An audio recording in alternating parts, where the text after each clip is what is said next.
How to delete Facebook watch history. Hi everyone, I'm here to assist you today. Without any delay, let's jump right in. First, open Facebook on your device. Make sure you're logged into your account. Then click on three lines at the top right. In here, click on the gear icon at the top right corner of your screen, which will lead you to settings. In settings, scroll down and click on activity log. After you click on activity log, you'll find this kind of screen. In here, scroll to the left side. After you scroll to the left side of all blue tags, click on videos watched. After you click on videos watched, you'll find all your history in here. At the top, click on clear video watch history.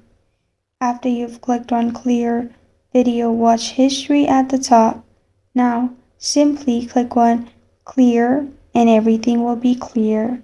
This is how to delete Facebook watch history. Thank you for joining me today. If this video helps you out, please leave a like and subscribe for more. Got a question or want to suggest the topic? Comment below. Thank you for watching.